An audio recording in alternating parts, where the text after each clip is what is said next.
നമസ്കാരം, മലയാളി വാർത്തയിലേക്ക് സ്വാഗതം. ഇങ്ങനെയൊന്നും ഒരു ലോക നേതാക്കൾക്ക് മുന്നിലും താഴാൻ തയ്യാറാകാത്ത ആളാണ് അമേരിക്കൻ പ്രസിഡന്റ് ഡൊണാൾഡ് ട്രംപ്. എന്നാൽ ഈ ഡൊണാൾഡ് ട്രംപും ഭയക്കുന്ന ഒരാളുണ്ട്, ഉത്തര കൊറിയൻ ഭരണാധികാരി കിം ജോങ് ഉൻ. അത് മറ്റൊന്നും കൊണ്ടല്ല, ഒരു വെളിവുമില്ലാത്ത കിം ജോങ് ഉൻ എന്തും ചെയ്യാം. അതായത് ട്രംപിനേക്കാൾ വെളിവില്ലാത്ത ആളാണ് കിം ജോങ് ഉൻ. അതുകൊണ്ട് എപ്പോൾ വേണമെങ്കിലും കയറി അടിക്കാൻ സാധ്യതയുണ്ട്. പോരാത്തതിന് ആണവ രാഷ്ട്രവും കൂടിയാണ്. പിന്നെ പറയണോ? ഇതിനു മുൻപും ഒരു വലിയ കലിപ്പിന്റെ വക്കിലേക്ക് ഡൊണാൾഡ് ട്രംപും അതുപോലെ തന്നെ കിം ജോങ് ഉന്നും എത്തിയിരുന്നു. അതായത് മുൻപ് ഡൊണാൾഡ് ട്രംപ് പ്രസിഡന്റ് ആയിരുന്ന കാലത്ത് അന്ന് ചെറയാൻ ചെന്ന ട്രംപിനോട് ഒരൊറ്റ ഡയലോഗേ കിം ജോങ് ഉൻ പറഞ്ഞുള്ളൂ. അമേരിക്കൻ പ്രസിഡന്റിന് ഞാനൊരു ക്രിസ്തുമസ് സമ്മാനം റെഡിയാക്കി വെച്ചിട്ടുണ്ട് എന്നായിരുന്നു ആ വെല്ലുവിളി. അതായത് ഒരു അണ്വായുധ പരീക്ഷണം നടത്തിയിരുന്നു. ആ പരീക്ഷണം തുറന്നടിച്ചുകൊണ്ടായിരുന്നു കിം ജോങ് ഉന്നിന്റെ ഈ ഒരു വെല്ലുവിളി. തൊട്ടടുത്ത നിമിഷം തന്നെ കിം ജോങ് ഉന്നിനെ ശാന്തനാക്കാനുള്ള നീക്കങ്ങളുമായി ഡൊണാൾഡ് ട്രംപ് എത്തുന്നതും നമ്മൾ അന്ന് കണ്ടതാണ്. എന്തായാലും ഇപ്പോൾ വീണ്ടും ട്രംപ് ഒന്ന് മെരുങ്ങുന്ന സൂചന കാണിച്ചിരിക്കുകയാണ്. അതായത് കിം ജോങ് ഉന്നിനെ കൂടുതൽ കയറി അങ്ങ് തോണ്ടാൻ നിൽക്കാതെ ഒന്ന് മയപ്പെടുത്താനുള്ള ഒരു നയതന്ത്ര രീതി ട്രംപ് പുറത്തെടുത്തിരിക്കുന്നു.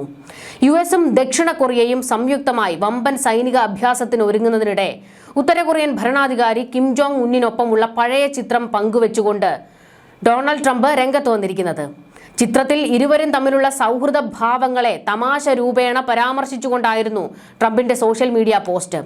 ഞങ്ങൾ ഇപ്പോൾ വളരെ സൗഹൃദത്തിലാണ് എന്ന വിചിത്രമായ അടിക്കുറിപ്പോടെയാണ് സ്വന്തം സോഷ്യൽ മീഡിയ പ്ലാറ്റ്ഫോമായ ട്രൂത്ത് സോഷ്യലിലൂടെ ട്രംപ് ഈ ഒരു ചിത്രം പങ്കുവെച്ചുകൊണ്ട് ഈ കുറിപ്പും കൂടി എഴുതിയിട്ടത്. എന്നാൽ ഇതിപ്പോൾ വലിയ വൈറലായി മാറിക്കൊണ്ടിരിക്കുകയാണ് ട്രംപിന്റെ ഈ ഒരു കുറിപ്പ്. എന്നാൽ ഉത്തര കൊറിയയിൽ നിന്ന് ഇതിന് വരുന്ന മറുപടി അയാൾക്ക് നട്ടപ്രാന്താണ് എന്നാണ്. അയാളുമായിട്ട് ഒരു സന്ധിക്കും എനിക്ക് സൗകര്യമില്ല എന്നുള്ള നിലപാടാണ് കിം ജോങ് ഉന്നിന്. US-ഉം ദക്ഷിണ കൊറിയയും ചേർന്ന് ഉൽച്ചി ഫ്രീഡം ഷീൽഡ് എന്ന പേരിൽ ഓഗസ്റ്റ് 17 മുതൽ 27 വരെ വമ്പൻ സംയുക്ത സൈനിക അഭ്യാസത്തിന് തയ്യാറെടുക്കുമ്പോഴാണ് ട്രംപിന്റെ ഈ ഒരു കുറിപ്പ് വന്നിരിക്കുന്നത്. ഡ്രോണുകളെ പ്രതിരോധിക്കൽ, GPS തടസ്സങ്ങൾ മറികടക്കൽ, സൈബർ ആക്രമണങ്ങൾ നേരിടാനുള്ള പരിശീലനങ്ങൾ എന്നിവയാണ് ഈ സൈനിക അഭ്യാസത്തിൽ ഉൾപ്പെടുത്തിയിരിക്കുന്നത്. ഉത്തര കൊറിയയുടെ വളർന്നു വരുന്ന സൈനിക ശേഷിയെയും ആണവ ഭീഷണികളെയും ചെറുക്കുക എന്ന ലക്ഷ്യത്തോടെയാണ് അമേരിക്കയുടെ ഈ നീക്കം എന്നതും ശ്രദ്ധേയം. ദക്ഷിണ കൊറിയയും അമേരിക്കയും തമ്മിലുള്ള ചങ്ങാത്തം അതിനെ എല്ലാ കാലത്തും സംശയത്തോടെയാണ് കിം ജോങ് ഉന്ന് കാണുന്നത്. കാരണം ഇരു കൂട്ടരും ചേർന്ന് തങ്ങൾക്കിട്ട് പണിയാനാണോ എന്നുള്ള ഒരു ആശങ്ക ഉത്തര കൊറിയയ്ക്കുണ്ട്. അതുകൊണ്ട് തന്നെ ദക്ഷിണ കൊറിയയിലേക്ക് സദാ നിരീക്ഷണം ശക്തമാക്കിക്കൊണ്ടിരിക്കുന്ന രാജ്യമാണ് ഉത്തര കൊറിയ.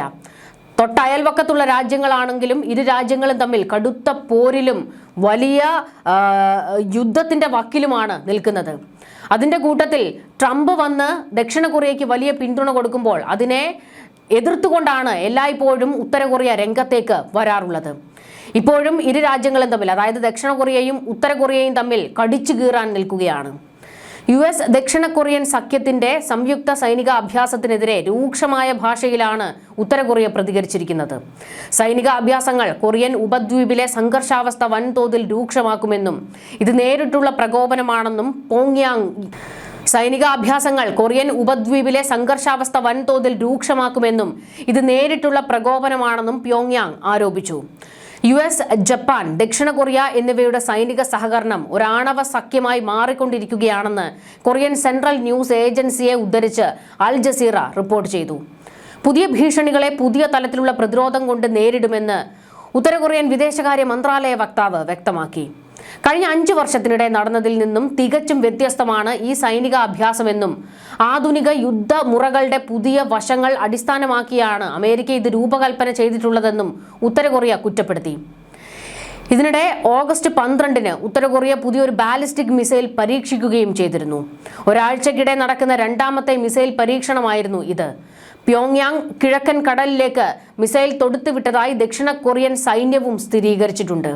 രണ്ടാം ലോക മഹായുദ്ധത്തിൽ 1945-ൽ ജപ്പാൻ പരാജയപ്പെട്ടതോടെയാണ് കൊറിയൻ ഉപദ്വീപ് വിഭജിക്കപ്പെടുന്നത്. സോവിയറ്റ് യൂണിയന്റെ പിന്തുണയോടെ കമ്മ്യൂണിസ്റ്റ് ഭരണകൂടമായ ഉത്തര കൊറിയയും അമേരിക്കയുടെ പിന്തുണയോടെ ദക്ഷിണ കൊറിയയും 1948-ൽ നിലവിൽ വന്നു. മുഴുവൻ കൊറിയയും പിടിച്ചെടുക്കാൻ ഇരു രാജ്യങ്ങളും ആഗ്രഹിച്ചതോടെ 1950 ജൂണിൽ കൊറിയൻ യുദ്ധം ആരംഭിച്ചു. 3 വർഷം നീണ്ട ചോരകളിക്ക് ശേഷം 1953 ഒരു വെടിനിർത്തൽ കരാറിലൂടെ യുദ്ധം അവസാനിപ്പിച്ചെങ്കിലും ഇരു രാജ്യങ്ങളും തമ്മിൽ ശാശ്വതമായ സമാധാന കരാറിൽ ഒപ്പുവെച്ചിരുന്നില്ല. അതുകൊണ്ട് തന്നെ സാങ്കേതികമായി ഇരുവരും ഇപ്പോഴും യുദ്ധത്തിലാണ്. ഉത്തര കൊറിയ നടത്തുന്ന തുടർച്ചയായ ആണവ മിസൈൽ പരീക്ഷണങ്ങളും ദക്ഷിണ കൊറിയ അമേരിക്ക സഖ്യത്തിന്റെ സംയുക്ത സൈനിക അഭ്യാസങ്ങളും മേഖലയെ എല്ലായ്പ്പോഴും ഒരു യുദ്ധത്തിന്റെ മുനമ്പിൽ കൊണ്ട് എത്തിക്കാറുണ്ട്. എന്തായാലും ഡൊണാൾഡ് ട്രംപിന് വലിയൊരു മറുപടിയാണ് കിം ജോങ് ഉന്ന് കൊടുത്തിരിക്കുന്നത്. അയാൾക്ക് നട്ടപ്രാന്താണെന്ന്. ഞാനും കിം ജോങ് ഉന്നും തമ്മിൽ വലിയ സൗഹൃദമാണ് ഉള്ളത് എന്നൊക്കെ തള്ളിമറിച്ചുകൊണ്ട് ട്രംപ് വന്നെങ്കിലും ട്രംപിനെ അടിച്ചിരുത്തിക്കൊണ്ടുള്ള മറുപടികളാണ് കിം ജോങ് ഉന്ന് കൊടുത്തിരിക്കുന്നത്. എനിക്ക് സൗഹൃദം റഷ്യൻ പ്രസിഡന്റ് വ്ളാഡിമിർ പുടിനുമായിട്ടാണ് എന്ന് അദ്ദേഹം തുറന്നടിച്ചിട്ടുണ്ട്. പുടിനുമായുള്ള ദൃഢബന്ധത്തിൽ അഭിമാനിക്കുന്നു എന്നാണ് ഉത്തര കൊറിയൻ ഭരണാധികാരി പറഞ്ഞിരിക്കുന്നത്. യുക്രൈനെതിരായി നടത്തുന്ന റഷ്യയുടെ യുദ്ധത്തിന് ഉത്തര കൊറിയ സൈനിക പിന്തുണ നൽകുന്ന സാഹചര്യത്തിലായിരുന്നു കിം ഇക്കാര്യം വ്യക്തമാക്കിയത്. 2022 റഷ്യ യുക്രൈനിൽ സമ്പൂർണ്ണ അധിനിവേശം ആരംഭിച്ചതിന് പിന്നാലെ ഉത്തര കൊറിയ ക്രെംലിന്റെ പ്രധാന സഖ്യകക്ഷിയായി മാറിയിരുന്നു. റഷ്യയുടെ ആക്രമണങ്ങൾക്ക് പിന്തുണ നൽകുന്നതിനായി ഉത്തര കൊറിയ സൈനികരെ ഉൾപ്പെടെ അയച്ചുവെന്നും പകരമായി സാമ്പത്തിക നേട്ടങ്ങളും സൈനിക സാങ്കേതിക വിദ്യയും ഉത്തര കൊറിയയ്ക്ക് ലഭിച്ചുവെന്നും നിരീക്ഷകർ പറയുന്നു. റഷ്യ ഉത്തര കൊറിയ ബന്ധത്തിന്റെ ഭാവി കൂടുതൽ മികച്ചതായിരിക്കുമെന്ന് പ്രതീക്ഷിക്കുന്നതായും ഇരു രാജ്യങ്ങളും തമ്മിലുള്ള ബന്ധം മുന്നോട്ട് നയിക്കുന്നതിൽ താൻ അഭിമാനിക്കുന്നതായും കിം റഷ്യൻ പ്രസിഡന്റിന് അയച്ച കത്തിൽ കൂട്ടിച്ചേർത്തു. പൊതുവായ പോരാട്ടത്തിന്റെ ചരിത്രം തുടരുന്ന ബന്ധമാണ് ഇരു രാജ്യങ്ങൾക്കുമിടയിലുള്ളത് എന്നും അദ്ദേഹം ചൂണ്ടിക്കാട്ടി. പുടിന്റെ ജ്ഞാനപൂർവമായ നേതൃത്വത്തിൽ റഷ്യ കൂടുതൽ അഭിവൃദ്ധിപ്പെടുമെന്നും രാജ്യത്തിന്റെ പ്രാദേശിക അഖണ്ഡത സംരക്ഷിക്കപ്പെടുമെന്നും തനിക്ക് ഉറച്ച വിശ്വാസമുണ്ടെന്നും കിം ജോങ് ഉൻ വ്യക്തമാക്കി. ഇതിനിടെ അമേരിക്കയും ദക്ഷിണ കൊറിയയും തമ്മിലുള്ള സൈനിക അഭ്യാസം, അതിനെതിരെ ഉത്തര കൊറിയ രംഗത്ത് വന്നതോടുകൂടി വീണ്ടും ഒരു ആക്രമണത്തിന് തയ്യാറെടുക്കുകയാണോ കിം എന്ന ആശങ്ക ഉള്ളതുകൊണ്ട് തന്നെ ഒരു മയപ്പെടുത്തലുമായി ദക്ഷിണ കൊറിയയും രംഗത്ത് വന്നിട്ടുണ്ട്. കൊറിയൻ ഉപദ്വീപിലെ സംഘർഷങ്ങൾ ലഘൂകരിക്കുന്നതിനും പതിറ്റാണ്ടുകൾ പഴക്കമുള്ള വെടിനിർത്തൽ കരാറിന് പകരം ശാശ്വത സമാധാന ഉടമ്പടി രൂപീകരിക്കുന്നതിനുമായി ഉത്തര കൊറിയയുമായി ചർച്ചയ്ക്ക് തയ്യാറാണെന്ന് ദക്ഷിണ കൊറിയൻ പ്രസിഡന്റ് ലീ ജയ് മ്യൂങ് അറിയിച്ചു. കൊറിയയുടെ ദേശീയ വിമോചന ദിനാഘോഷ ചടങ്ങിൽ സംസാരിക്കവെയാണ് പരസ്പരം ഭീഷണിപ്പെടുത്തുന്ന നിലപാട് ഉപേക്ഷിച്ച് ഔദ്യോഗികമായി ഇപ്പോഴും അവസാനിച്ചിട്ടില്ലാത്ത കൊറിയൻ യുദ്ധം അവസാനിപ്പിക്കാൻ അദ്ദേഹം ഇരു രാജ്യങ്ങളോടും ആഹ്വാനം ചെയ്തു. 1953 കൊറിയൻ യുദ്ധം വെടിനിർത്തൽ കരാറിലൂടെയാണ് നിർത്തിവെച്ചത് എന്നതിനാൽ സാങ്കേതികമായി ഇരു കൊറിയകളും ഇപ്പോഴും യുദ്ധമുഖത്ത് തന്നെയാണ്. നിലവിലെ വെടിനിർത്തൽ സംവിധാനത്തിന് പകരം ഒരു സ്ഥിരം ഉടമ്പടി കൊണ്ടുവരണമെന്നും ഉത്തര കൊറിയയുടെ വർദ്ധിച്ചുവരുന്ന ആണവശേഷി നിയന്ത്രിക്കാൻ ഇത്തരം ചർച്ചകൾക്ക് സാധിക്കുമെന്നും പ്രസിഡന്റ് ലീ വ്യക്തമാക്കുന്നു. മുൻ ഭരണാധികാരികളിൽ നിന്ന് വ്യത്യസ്തമായി മുൻവ്യവസ്ഥകളില്ലാത്ത സമാധാന ചർച്ചകളും സഹവർത്തിത്വവുമാണ് ലീ മുന്നോട്ട് വയ്ക്കുന്നത്. എന്നാൽ മെരുങ്ങാൻ ഉത്തര കൊറിയ തയ്യാറല്ല. ദക്ഷിണ കൊറിയയെ തങ്ങളുടെ മുഖ്യ ശത്രുവായി പ്രഖ്യാപിച്ച ഉത്തര കൊറിയൻ ഭരണാധികാരി കിം ജോങ് ഉൻ സിയോളിന്റെ മുൻ ചർച്ചാ നിർദ്ദേശങ്ങളോട് ഇതുവരെ അനുകൂലമായി പ്രതികരിച്ചിട്ടില്ല.